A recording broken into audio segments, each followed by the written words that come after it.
Hey everybody, how's it fucking going? It is late as fuck because I'm an idiot and I forgot to do the D&D recaps like 2 days in a fucking row. So here we are.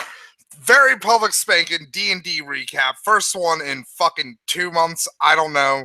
Well, technically it's not because I did the fucking first very public spanking one way after we started the very public spanking game, but that's neither here nor fucking there. So, left y'all on a big ass fucking cliffhanger last week. Elijah fucked up real bad, and Manos and Leon were about to fucking die. And this game really started fucking very. It started very fucking weird because Scarce has a new job. Well, he has a second job, and he misses like the first 10 to 15 minutes of the show. So Angus decided to play Scarce, and in Angus's mind, Scarce sounds like Peter Lorre,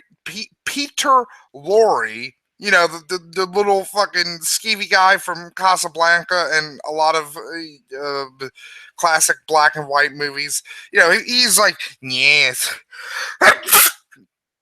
Oh, sorry, sneeze. Oh, another sneeze.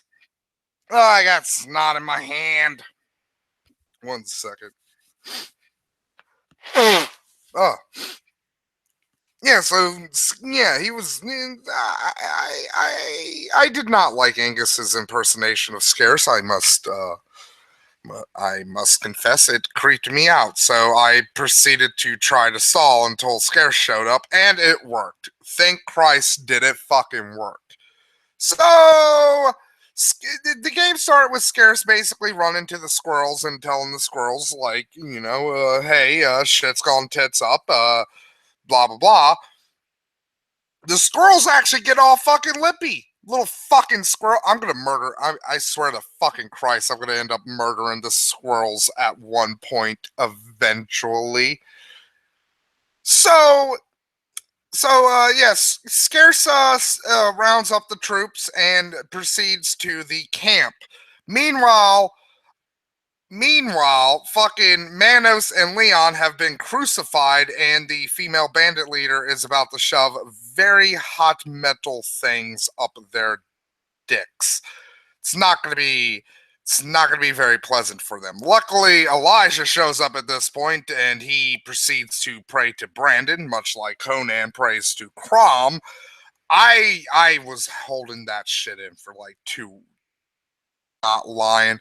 Like, I actually wrote down it because I was like, I know I'm going to forget this, and I really want to do this. So, because me and Jason was talking about this before the game, and I told him, yeah, like, Jason was like, Manos really wants to kind of turn Elijah into a good person. Not so much with Sola, because, and I said it, like, Manos is clearly the moral center of the party. That's why I kept telling Angus, if Manos dies, you might as well enforce an alignment switch on me immediately, because, oh boy, am I not gonna, like, Elijah is not gonna handle fucking Manos dying well, because Elijah, unlike Dobu, who we'll get to his fucking recap soon enough, but unlike Dobu,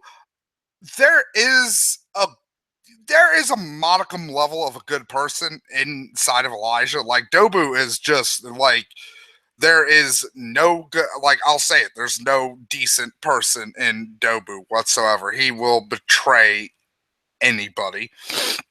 Elijah, not so much. Elijah actually deeply cares for both Manos, Sola, and Leon. Like, he's not going to say as much. He's not going to publicly show it, but he doesn't want them to die. So Elijah comes running in, and immediately my plans start fucking up. Thankfully, though, and this is why you plan, folks. This is why when there is something really big in D&D and you need it done, you fucking plan. And you make plans on top of plans on top of plans on top of plans. Because plans inevitably fail in Dungeons and Dragons and Pathfinder. It's just the way of the game. Whenever you have random chance involved, that's why you have multiple plans built on top of one another. So my skeleton plan, the base plan, didn't fail. That was just increase my AC as much as humanly fucking possible and tank as many fucking hits as I can. Where the plan started to unravel is my unstable mutagen. It gave me the literally the worst fucking detriment that it could have given me. No armor bonus. So my AC was not as high as it could have theoretically been. So that was out the window.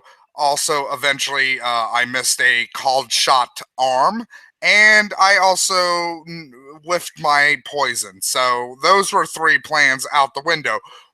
But again, the AC plan did really well because Elijah managed to fucking stall for 6 straight rounds. He got the fucking shit kicked out of him because of fucking and I knew as much. Like I said as like go watch the fucking show. I say as much. Angus had the role advantage over me. He had more bandits, he had more opportunities to crit. They were using rapiers, which crit on an 18 on any roll between 18 and 20. So and like here's the thing, even if you do not confirm a crit, a fucking 20 is an automatic hit. Like regardless if you crit or not, a 20 is an automatic hit. So there's nothing you can do to defend against fucking automatic hits. And I got a couple of those. I did. And oh boy, Elijah got the shit knocked out of him. But this is where 2 of my plans that I didn't reveal to anybody came in. First plan was spontaneous healing, which is a discovery, which is really good because it's basically shitty. Well, it's not. Well, it is shitty compared to real fast healing, but it's basically it allows you to have like a pool of hit points that you can regenerate. If I remember right, it's 5 every 2 levels, so you could ultimately have up to like 50 hit points that you can heal at any one time. I think you can only heal up to 5 points each turn, but like that's pretty fucking good. Like that's some good ass shit, and that really fucking helped me out because there's a fucking point where I almost dropped below fucking 10. Spoiler alert, I ultimately did drop below 10, but because I had that extra 5 hit points in my pocket, I managed to fucking survive longer. The other plan that I kept secret from everybody, the audience, Jason, Scarce, Angus, even people in other Skype groups, it was all in my head. Like because I looked on my character sheet for the last fucking 2 months. I had nothing better to do.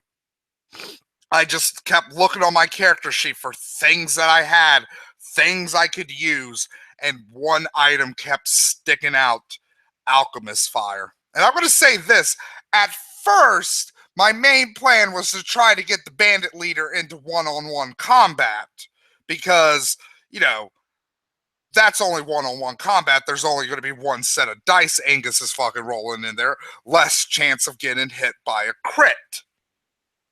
So, that plan also fucking failed flat on its face because she just called in all of her goons. Also, I kind of wanted to save some of the bandits because it's become kind of clear that Crackhead is going to be our primary base of operations, and so if Crackhead is our primary base of operations, that means it's going to have a giant glowing fucking target on it. So the more cannon fodder we can get for the town, the better, and bandits make really good cannon fodder.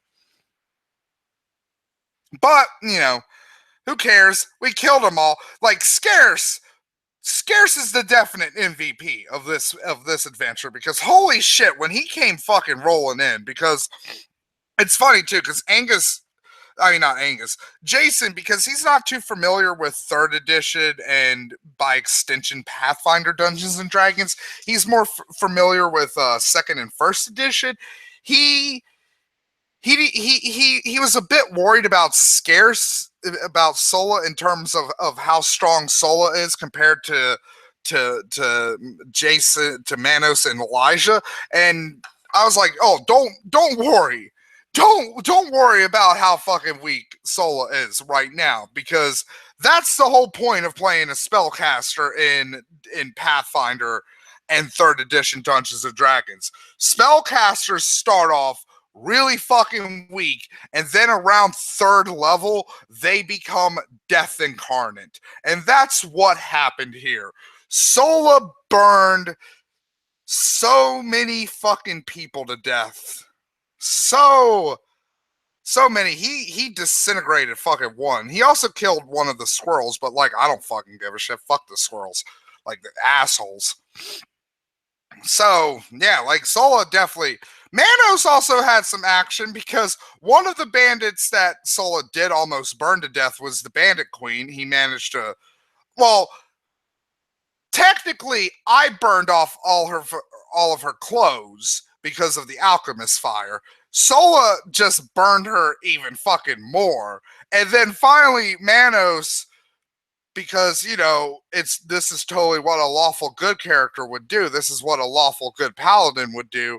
Manos executed the naked, unconscious, severely burned, unarmed lady. Just clobbered her in the head with his axe, because yeah, that's what a paladin does.